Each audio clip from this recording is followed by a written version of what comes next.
కష్టంగా ఉండేది. కానీ మన ఎమ్మెల్యే గారు ఎలక్ట్ అయిన దగ్గర నుంచి ఎన్నికలు అయిపోయిన తర్వాత నుంచి ప్రతిరోజు కూడా 24 గంటలు మిర్యాలగూడలో క్యాంప్ ఆఫీసులో ప్రజలకు అందుబాటులో ఉంటూ కేవలం అసెంబ్లీ సమావేశాల సమయంలో తప్ప మిగతా సమయంలో మన టౌన్లోనే అందుబాటులో ఉంటూ చిన్న పెద్ద తారతమ్యం లేకుండా ఎవరు పోయినా కలిసి వారి సమస్యలు విని వీలైనంత వరకు తక్షణమే పరిష్కరించి లేకపోతే తన పై అధికారులతోనో లేకపోతే మంత్రులతోనో మాట్లాడి పరిష్కరించే ప్రయత్నం చేస్తున్నాడు.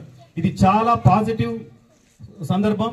మన రాజకీయాలలో నాయకులను అప్రోచ్ అవ్వడానికే జనాలు చాలా ఇబ్బంది పడుతూ ఉంటే ఇవాళ గ్రామాలలో కనీసం వార్డు మెంబర్ కూడా కానీ రాజకీయాలతో సంబంధం లేని వ్యక్తులు కూడా వెళ్ళి ఒక ఎమ్మెల్యే గారితో డైరెక్ట్ గా కలిసి వారి సమస్యను చెప్పుకునే సందర్భాన్ని సృష్టించిన ఎమ్మెల్యే గారికి ధన్యవాదాలు.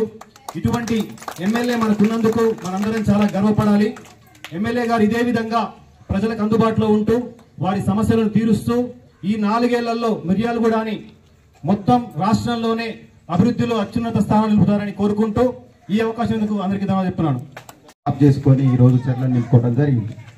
అదేవిధంగా 10 సంవత్సరాల కాలంలో ఒక్కటంటే ఒక్కటి కూడా రేషన్ కార్డు అయినటువంటి గత ప్రభుత్వంలో వాళ్ళని మనం విమర్శించదలుచుకోకుండా ప్రజాపాలన అంటే కాంగ్రెస్ పార్టీ కార్యకర్తలకే కాదు ప్రతి పేదవానికి పార్టీలకి అతీతంగా కులాలకి మతాలకి అతీతంగా న్యాయం చేయాలనే ఉద్దేశంతో ఇవాళ మన రేషన్ కార్డులను తీసుకురాగానే మొదటి విడతలోనే పార్టీ అనేది తీసుకోకుండా ప్రతి పేదవానికి అందాలని అవతల పార్టీ వ్యక్తులైనా కూడా వాళ్ళకి ఈరోజు మనం రేషన్ కార్డులలో ముందు వరుసలో వారికి మనం ఇవ్వటం జరిగింది.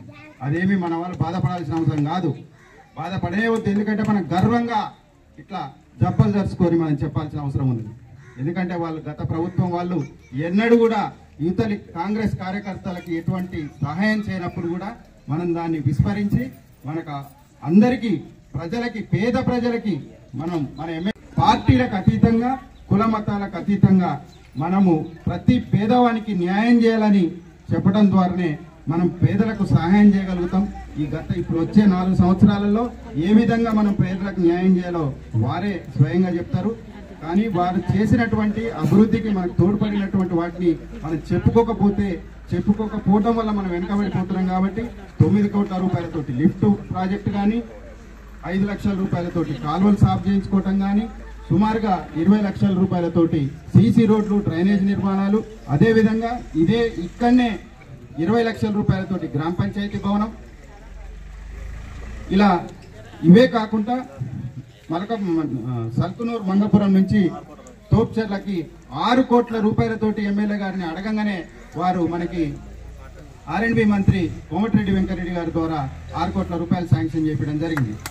ఈ విధంగా మనం లెక్కేసుకుంటే సుమారుగా కేవలం 1 సంవత్సరంలో 20 కోట్ల రూపాయల దాకా మన గ్రామానికి లబ్ధి జరిగే విధంగా, మన ఎంపీటీసీ పరిధి తీసుకుంటే 30 కోట్ల రూపాయల వరకు లబ్ధి జరిగే విధంగా మరి వారు మనకి 1 సంవత్సరం కాలంలోనే మన అభివృద్ధి పదంలో నడిపించినందుకు వారికి ధన్యవాదాలు. తోప్చెర్ల ప్రజల తరఫున నేను ధన్యవాదాలు తెలియజేసుకుంటూ ఈ కార్యక్రమంలో కొన్ని విషయాల్ని మన సర్పంచ్ మాడుగులపల్లి మండలంలో వేయడం జరిగింది.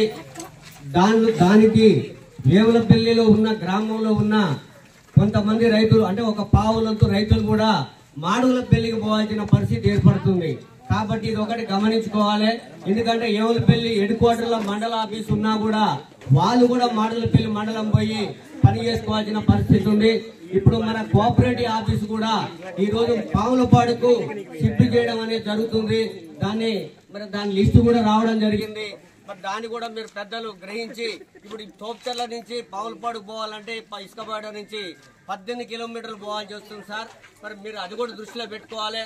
ఎందుకంటే అంత దూరం పోవడం వల్ల పక్కనున్న చిన్న చిన్న సర్టిఫికెట్ల కోసం పానీ అంటాడు, సర్టిఫికెట్ అంటాడు. మరి ప్రతిదానికి కూడా మాడుగులపల్లి పోయి మళ్ళీ ఆనించి పాములపాడు పోవాల్సి వస్తుంది. కాబట్టి మీరు పెద్దలు గ్రహించాలి. పక్కనున్న మాడుగులపల్లి ఉంచుతారా, వేములపల్లి ఉంచుతారా, మాదే సొసైటీ చేస్తారా, మరి మీ చేతుల్లోనే ఉంటది. కాబట్టి తోప్చెర్ల చేస్తే ఇంకా సంతోషిస్తాం.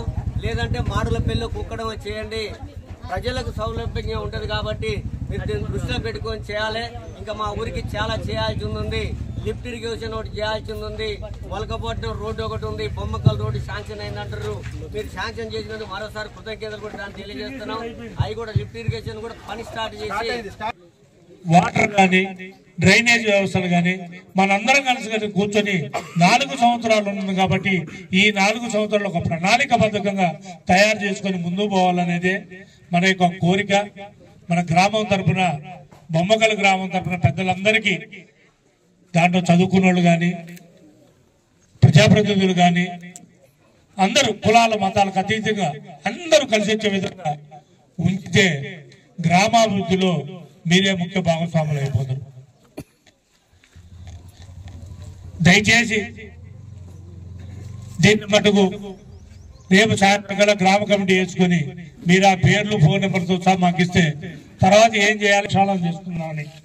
కాంగ్రెస్ పార్టీ లైన్ తప్పకుండా, గీత దాటకుండా ఎలాంటి వర్గాలు లేవు, వర్గాలు ఉండకూడదు అనేదే నా యొక్క ఉద్దేశం. ఎమ్మెల్యే ఎలక్షన్ లో ఎలాంటి వర్గాలు లేకుండా మన అందరం కలిసి పోరాటం కాబట్టి మనకు 50,000 మెజార్టీ వచ్చి నన్ను ప్రభుత్వంలో భాగస్వామ్యం చేసింది మీ అందరూ రుణం తీర్చుకోవడానికి నాకు ఒక 4 సంవత్సరాలు